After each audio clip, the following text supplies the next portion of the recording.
notre Dieu soit béni encore une fois pour l'opportunité qu'il nous offre en ce jour. Nous allons tous commencer notre prédication. Je ne sais pas si tu es en direct. Prions. Tu es merveilleux, puissant, l'Éternel des armées. C'est lui qui nous garde, qui nous protège. Merci pour l'opportunité que tu nous offres aujourd'hui de partager ta parole qui est vie, source de toute bénédiction. Je te recommande ce message, que le Saint-Esprit de Dieu nous accompagne, soit avec nous, Père, du début jusqu'à la fin. Je chasse tout esprit contraire à la volonté de Dieu et je les envoie dans le lieu aride au nom de notre Seigneur Jésus-Christ. Amen. Que notre Dieu soit encore élevé ce matin parce qu'il permet que nous partageons sa parole. Le thème, comment sortir de la malédiction. Lorsque tu vis, lorsque ta vie est sous malédiction, comment peux-tu faire pour sortir de cette malédiction? La première des choses, il faut d'abord connaître le genre de malédiction, comme nous l'avons parlé la fois dernière. Et aujourd'hui, le sous-thème est intitulé « La manifestation de la malédiction ». Comment se manifeste la malédiction dans la vie d'un enfant de Dieu? Parce qu'il y a nombreux qui ne savent pas qu'ils vivent sous la malédiction. Ils trouvent que la vie est normale et pourtant c'est une vie maudite. Et il faut savoir comment se manifeste la malédiction. La malédiction se manifeste sous les différents aspects. D'abord, sur le plan physique, la malédiction se manifeste du côté de la santé. Elle se manifeste sur le plan spirituel, sur le plan économique, sur le plan social et voire même sur le plan professionnel. Et c'est ainsi que nous allons développer point par point. Et tu vas te retrouver, peut-être, tu n'es pas maudit sur le plan physique, mais ça peut être sur le plan spirituel. Ça peut être sur le plan financier, sur le plan économique. Tout comme ça peut être sur le plan environnemental. Tu vis dans un environnement qui est maudit. Et le Seigneur doit te faire grâce pour que tu comprennes ces choses. Lisons Lévitique, chapitre 26, à partir de verset 14. La parole de Dieu dit ceci. Mais si vous n'écoutez point et ne mettez point en pratique tous ces commandements, si vous méprisez mes lois, et si votre âme en a en horreur mes ordonnances, en sorte que vous pratiquiez point tous mes commandements, et que vous rompiez mon alliance, voici alors ce que je vous ferai. Ça, c'est Dieu qui parle à son peuple. Lorsque ces enfants ne vont pas écouter ces commandements, ils commencent à mépriser ces lois. Ils trouvent que ce n'est plus important de pratiquer la parole de Dieu et qu'ils arrivent à rompre l'alliance. Il dit, voici ce que je ferai, ce que Dieu fera. J'enverrai sur vous la terreur, la consomption et la fièvre qui rendront vos yeux languissants et votre âme souffrante. Vous sèmerez en vain vos semences, vos ennemis les dévoreront. Je tournerai ma face contre vous et vous serez battus devant vos ennemis. Ceux qui vous haïssent domineront sur vous et vous fuirez sans que l'on vous suive.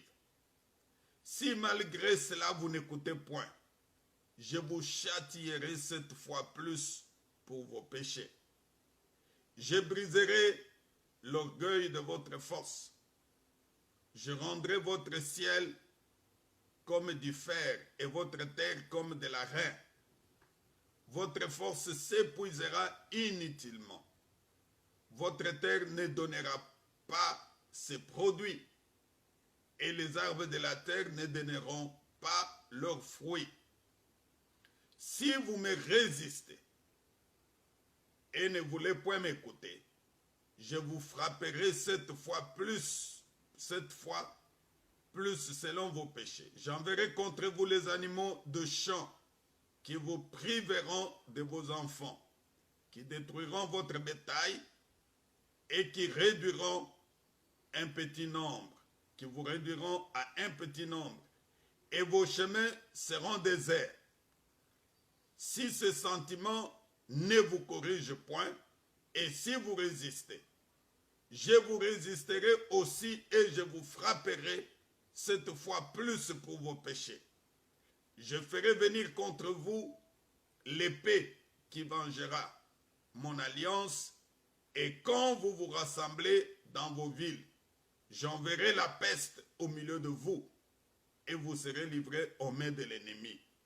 Lorsque vous briserez le bâton du pain, 10 femmes cuiront votre pain dans un seul four et rapporteront votre pain au poids. Vous mangerez et vous ne serez point rassasiés. Si malgré cela vous n'écoutez point, et si vous me résistez, je vous résisterai aussi avec fureur, et je vous châtierai 7 fois plus pour vos péchés. Vous mangerez la chair de vos fils, et vous mangerez la chair de vos filles. Je détruirai vos hauts lieux. J'abattrai vos statues consacrées au soleil. Je mettrai vos cadavres sur les cadavres de vos idoles. Et mon âme vous aura horreur. Je réduirai vos villes en désert. Je ravagerai vos sanctuaires. Et je ne respirerai plus l'odeur agréable de vos parfums. Ça, c'est Dieu qui est en train de s'adresser aux enfants de Dieu de la manière dont la malédiction va se manifester dans la vie de ses enfants s'ils ne veulent pas marcher avec lui. Il dit, il va envoyer la terreur, la fièvre, qui feront que vos yeux sont languissants et votre âme va souffrir. Vous allez s'aimer en vain et ce sont vos ennemis qui vont dévorer. On l'a vu dans la vie des enfants d'Israël. Lorsque les enfants d'Israël s'aimaient, c'était les Ammonites, c'était les Amoréens qui venaient prendre leur récolte. La malédiction se manifeste de plusieurs manières. 1. Sur le plan spirituel. Voici des signes qui montrent que tu es sous la malédiction, que cette personne, cette famille vit sous la malédiction. Premier point, l'indifférence vis-à-vis aux choses de Dieu. Lorsque tu constates que tu deviens indifférent aux choses de Dieu, tout ce qui parle de Dieu ne t'intéresse pas. Quand tu as des prédications, tu ne t'intéresses pas. Tu ne t'intéresses qu'aux futilités. Quelqu'un peut rester pendant 2 heures et 2 heures en train de regarder de films, de chansons mondaines, mais les choses de Dieu, ça ne l'intéresse pas. Lire la Bible, ce n'est pas important pour lui. Aller à l'église, ça ne l'intéresse pas. Il devient très insensible, indifférent sur les choses de Dieu. Tu dois comprendre que ce bien-aimé vit sous la malédiction sur le plan spirituel. Deuxième signe, l'incrédulité. Lorsque tu deviens incrédule vis-à-vis du Seigneur, lorsqu'on parle de l'incrédulité, ce n'est pas parmi le païen, L'incrédulité, c'est parmi les chrétiens. Le Seigneur Jésus le disait même à ses disciples qu'il y a des incrédules au milieu de vous. L'incrédulité, c'est quoi? C'est le fait de ne pas croire que Dieu va agir, que Dieu va opérer. Quelqu'un peut être à l'église, il vient par formalité, mais c'est un incrédule. Cette personne est frappée par la malédiction. Et parfois, vous l'appelez frère, vous l'appelez sœur, serviteur, pasteur. Mais un incrédule, il ne croit pas aux choses, il ne croit pas que Dieu va agir. Lorsque vous le dites, voici ce que le Seigneur a dit, lui ne dit que le contraire pour décourager les enfants de Dieu. Une telle personne est en train de vivre sous la malédiction. Si c'est le cas pour toi, mon frère, qui me suit aujourd'hui, sache que tu es frappé de la malédiction. Troisième signe, l'attachement aux esprits séducteurs. Quand quelqu'un se trouve toujours dans les domaines de séduction, tu trouves une femme ou un homme, ce qu'il publie sur les réseaux sociaux, dans son compte, que ce soit sur Facebook, que ce soit sur YouTube ou quoi que ce soit, lui ne publie que de choses séduisantes. Et tu sens qu'il y a dans la personne des esprits séducteurs. Et même ses chansons, les photos qu'il publie, les vidéos, une telle personne est en train de vivre sous la malédiction. Autre signe, une vie profonde de péché. Une vie profonde de péché. Quelqu'un plongé dans le péché. Il ne peut pas passer 1 heure sans qu'il pêche. 30 minutes. Une vie plongée dans la sexualité. Pour lui, c'est seulement la sexualité. Il respire la sexualité du matin au soir. La boisson, il respire la boisson. Je connais un papa qui vivait avec nous dans un quartier. Lui, quand il se réveille le matin, au lieu d'aller chercher les Pepsodent, les dentifrices et pour nettoyer sa bouche, non, pour lui, il nettoyait la bouche avec la bière. Il prend une bouteille de bière, il commence. Et quand il commence, c'est pour terminer des casiers. Non, une telle personne vit sous la malédiction. Parfois, c'est la drogue. Vous savez, il y a des gens, toute leur vie, c'est toujours dans la drogue. Il ne fait que se droguer. Il peut commencer à se droguer du matin au soir. Il ne peut pas être sensible, il ne peut pas être correct.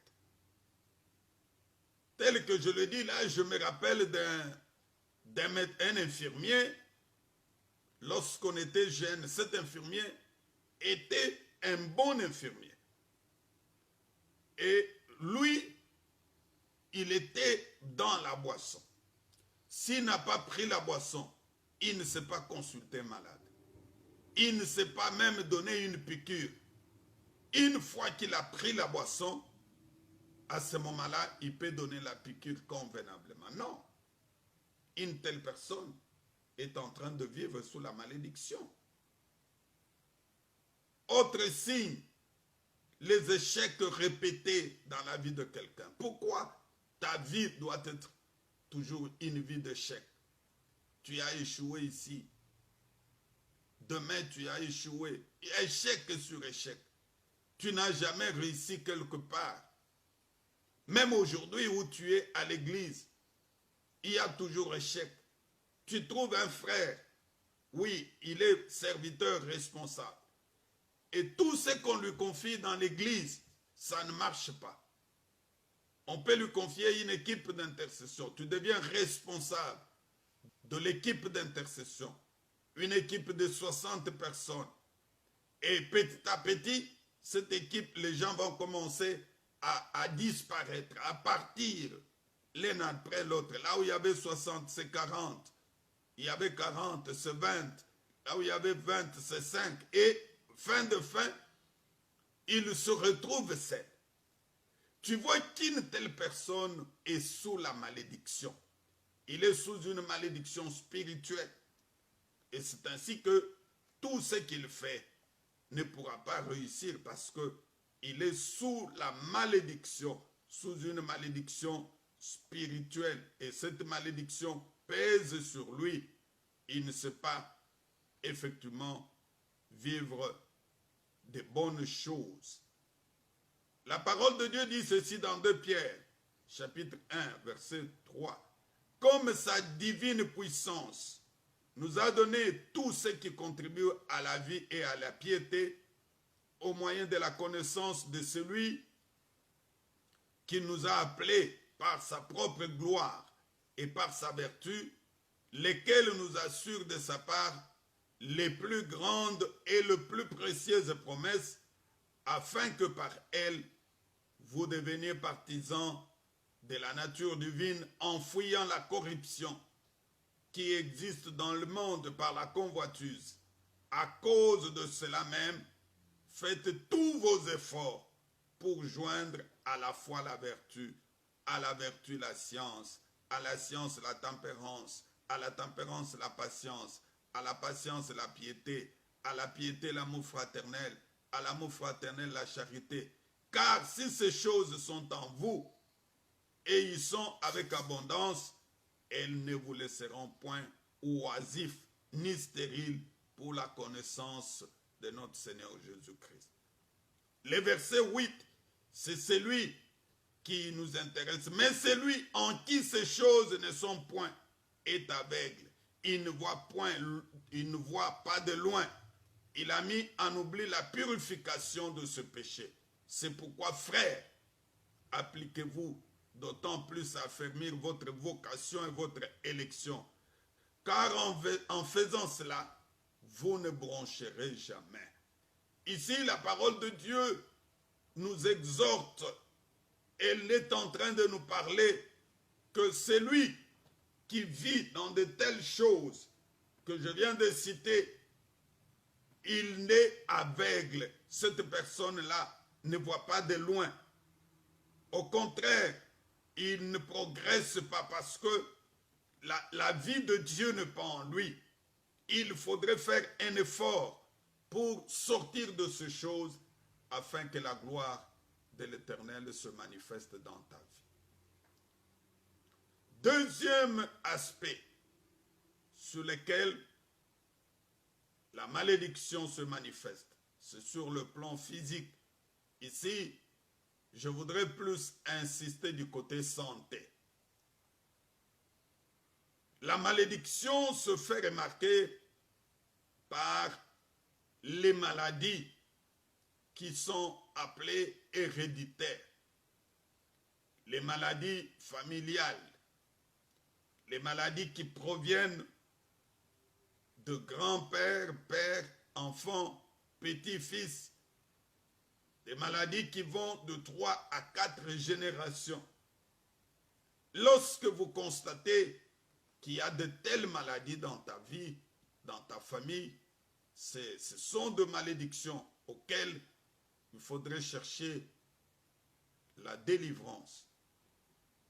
Les maladies telles que l'hypertension. Il y a des familles qui souffrent de cette maladie. Les papas, la maman, les enfants. Le diabète, ce sont des maladies qui sont héréditaires, de maladies familiales. Lorsque tu constates qu'il y a de telles choses dans ta vie, dans ta famille, il faut chercher comment sortir de cette malédiction. Il y a des maladies chroniques telles que la toux, la tuberculose, la gastrite Et ces choses-là sont de signes qui montrent qu'il y a la malédiction. Et parfois, des avortements répétés. Vous savez qu'il y a certaines femmes, elle peut te dire qu'elle a eu 10 grossesses et elle se retrouve avec 2 ou 3 enfants. Elle a eu à avorter 6, 7 fois. Non, c'est pas bon. C'est une malédiction. Et quand ça se répète, les avortements qui se répètent dans ta vie, il faudrait effectivement chercher la délivrance. Il y a aussi le vieillissement rapide. Certaines personnes, quand tu l'observes, tu observes la personne avec la forme, tu constates que son âge ne correspond pas. Quelqu'un de 40 ans, c'est comme s'il avait 55 ou 60 ans.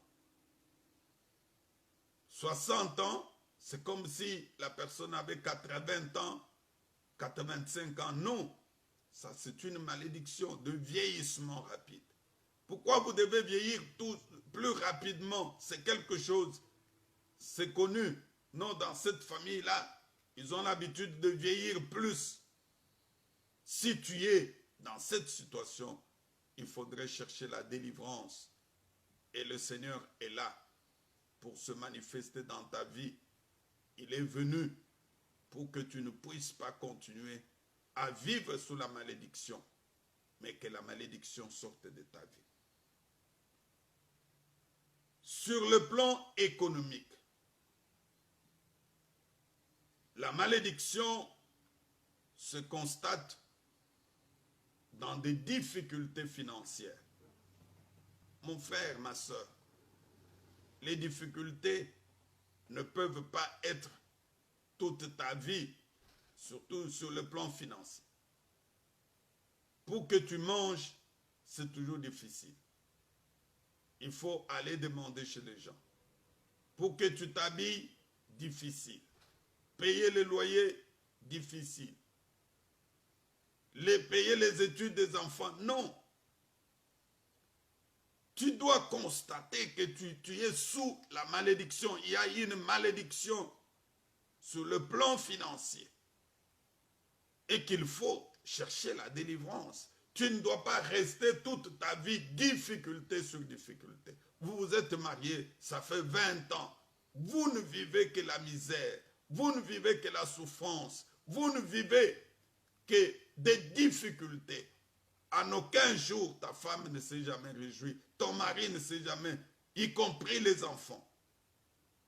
Et vous commencez même à inculquer à vos enfants ces idées pour dire non, c'est comme cela, il faut accepter. Non, il faut refuser. Dieu ne t'a pas donné ses enfants pour qu'ils vivent dans ces conditions que tu les as soumis. Dieu ne t'a pas donné cette femme pour qu'elle soit à tes côtés toute sa vie souffrance. C'est la femme qui doit aller se débrouiller pour manger. Si elle n'est pas allée vendre au marché, vous ne saurez pas manger. Non. Les difficultés financières, oui, ça peut arriver pendant un moment, pendant une période, et après, ça doit disparaître.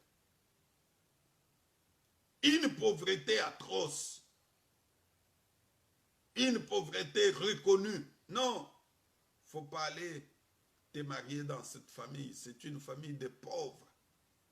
Regarde leur grand-père, leurs parents, et même leurs enfants. Tu comprends que c'est quelque chose. Cette famille est collée de la pauvreté. Cette famille vit de la pauvreté qui va de génération. Votre grand-père aujourd'hui a 80 ans. Toi, tu as 50 ans, 60 ans.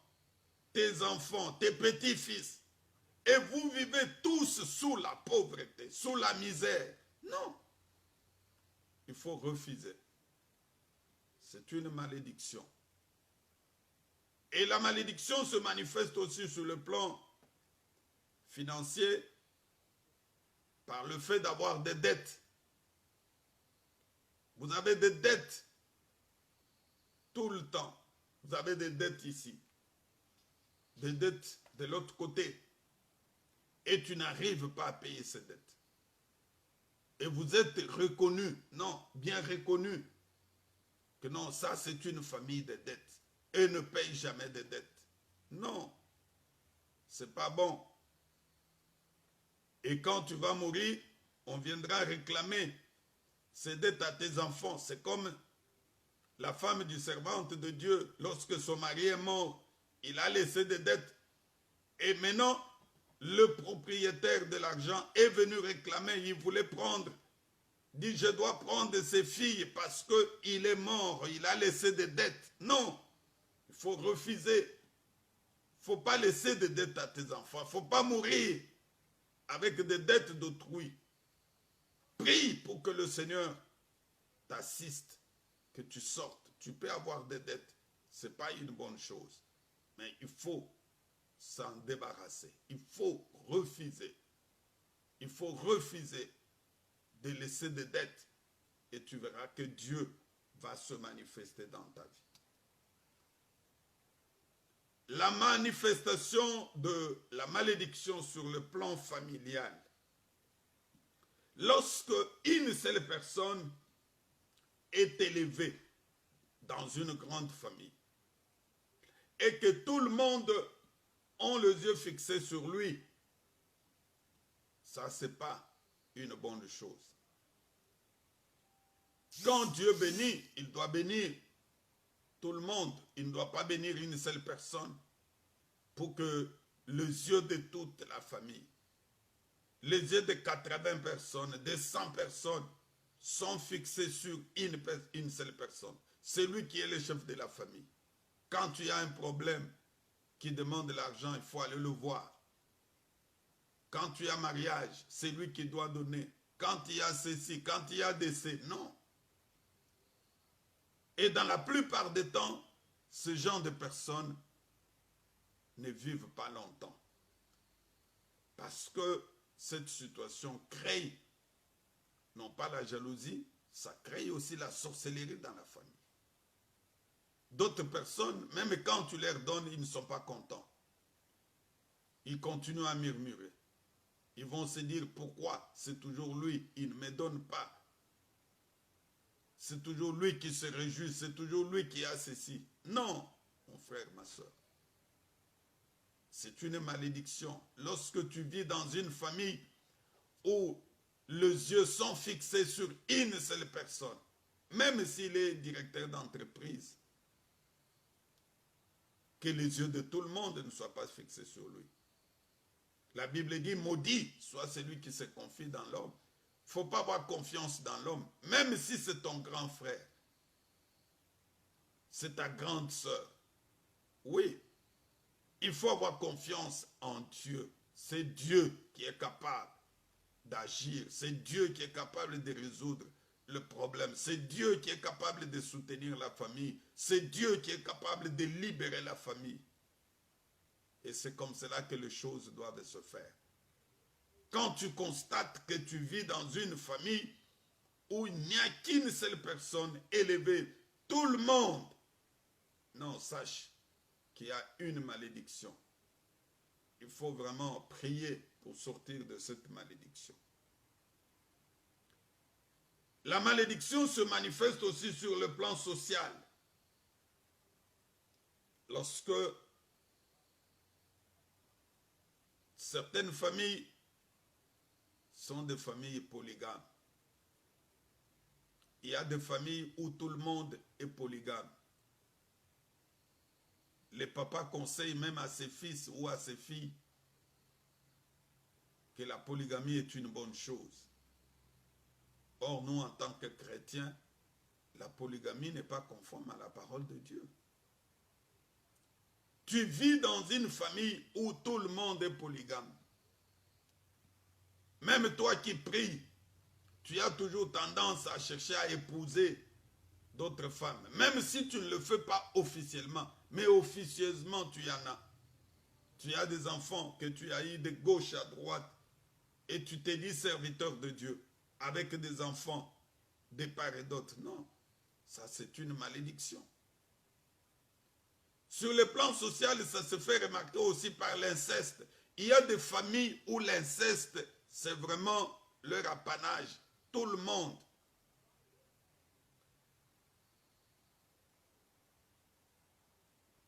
Le mari prend les petites sœurs de sa femme. C'est correct. Celui-ci prend son cousin et sa cousine. Et l'autre, non. L'inceste n'est pas une bonne chose. Une famille où le mariage est très difficile, c'est bien connu. Non, dans cette famille-là, il ne se marie pas. Ça, c'est une malédiction. Si tu es dans ces cas, il faut prier pour que le Seigneur vous fasse grâce, pour que Dieu intervienne. La malédiction se manifeste aussi sur le plan professionnel. Tout est bloqué, pas d'emploi. Quand tu déposes les demandes, les offres d'emploi, toi tu ne trouves pas. Tu as fini les études, ça fait 20 ans, tu n'as jamais travaillé. Tu as circulé dans plusieurs entreprises.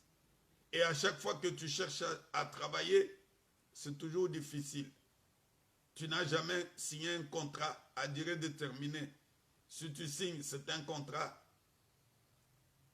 Tu n'as jamais signé un contrat à durée indéterminée. Toi, tu ne signes que des contrats à durée déterminée pour 3 mois. Et après 3 mois, on te met dehors. Lorsqu'on arrive sur ta demande, même si on acceptait les demandes des autres, ta demande a toujours été rejetée. Non, mon frère. Quand tu vis dans une telle situation, il faut savoir qu'il y a la malédiction. Il faut chercher comment sortir de cette malédiction. Parce qu'il y a une malédiction sur le plan professionnel. Tu as toujours des problèmes avec tes chefs. Tu travailles depuis 20 ans, aucune promotion. Tu n'as jamais connu de promotion. Non. Un enfant de Dieu, quand tu le travailles, il faudrait qu'il puisse progresser, évoluer. Et lorsqu'il y a de telles choses dans ta vie, il faut prier pour sortir. La malédiction aussi est sur le plan environnemental. Tu te trouves dans un environnement où parfois le sol est improductif. Un environnement où personne ne peut réussir. Un quartier où les enfants ne réussissent jamais à l'école. Un village où personne n'a jamais eu un diplôme d'État. Ça, c'est une malédiction environnementale. Lorsque tu constates ce genre de choses, il faut prier pour sortir de cette malédiction. Écoutez ce que le Seigneur Jésus dit dans sa parole. Lisons Luc, chapitre 10, verset 19. Il dit ceci. Voici, je vous ai donné le pouvoir. Ça, c'est Jésus qui s'adressait à ses disciples. Je vous ai donné le pouvoir de marcher sur les serpents et les scorpions et sur toute la puissance de l'ennemi. Et rien ne pourra vous nuire. Mais aujourd'hui, la malédiction est en train de te nuire. La malédiction est en train de détruire ta vie. La vie que tu mènes n'est pas celle que le Seigneur avait prévue pour toi. Tu vis sous une malédiction. Pendant que le Seigneur t'a donné le pouvoir de marcher sur les serpents et les scorpions. Bien-aimé, est-ce que tu peux prier pour que tu sortes de cette situation? Si nous avons prêché sur la malédiction, ce n'est pas que tu écoutes la parole, tu restes dans cette situation. Non, tu écoutes la parole et tu dois chercher comment sortir de la malédiction. Es-tu chrétien? Si oui, gloire au Seigneur. On va te montrer que faut-il faire pour sortir de la malédiction. Si tu ne l'es pas, tu n'as pas encore reçu Jésus-Christ dans ta vie, la première des choses, c'est d'accepter Jésus-Christ comme Seigneur et Sauveur. Quand tu l'acceptes comme Sauveur et Seigneur dans ta vie, tu pries, la malédiction va disparaître et la malédiction va sortir de ta vie. Mon frère, ma soeur, est-ce que tu peux prier avec moi pour que le Seigneur arrive encore à t'éclairer? Il dit, invoque-moi, je te répondrai. Je t'annoncerai de grandes choses, des choses que tu ne connaissais pas. Il y a des choses que tu trouvais normales dans ta vie et à partir de ce message, tu as compris que tu vis sous la malédiction. Demande à Dieu de te révéler encore beaucoup de choses, de te révéler la source de ta malédiction, de te montrer depuis combien de temps tu vis sous la malédiction et qu'est-ce qui a eu comme effet impact dans ta vie. Et lorsque tu comprendras ces choses, mon frère, ma soeur, je te dis, tu vas commencer à pleurer. Incline ta tête, nous allons prier. Père éternel, merci pour la parole d'aujourd'hui. Tu nous as montré comment se manifeste la malédiction dans la vie d'un enfant de Dieu. Sur le plan physique, sur le plan spirituel, le plan financier, le plan environnemental. Je voudrais que mes frères, mes sœurs, qui ont écouté cette parole, puissent la mettre en pratique et qu'elle produise le fruit dans la vie de chacun de nous.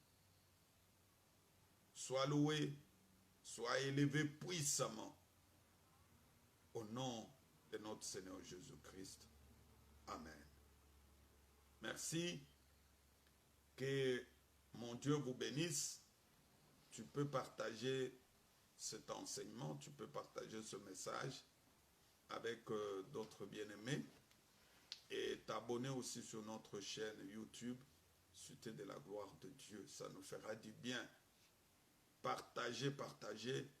Nous passons, nos émissions passent chaque lundi et chaque mercredi, vendredi et dimanche à partir de 17 h, heure de Kinshasa. Et tu peux faire la correspondance de 7 heures selon le pays où tu es. C'est comme aux États-Unis. Nous commençons à 11 h pendant qu'il est 17 h à Kinshasa. Et dans d'autres pays, il est 18 h. Je sais que le Seigneur va te faire grâce. Que mon Dieu vous bénisse encore. À dimanche.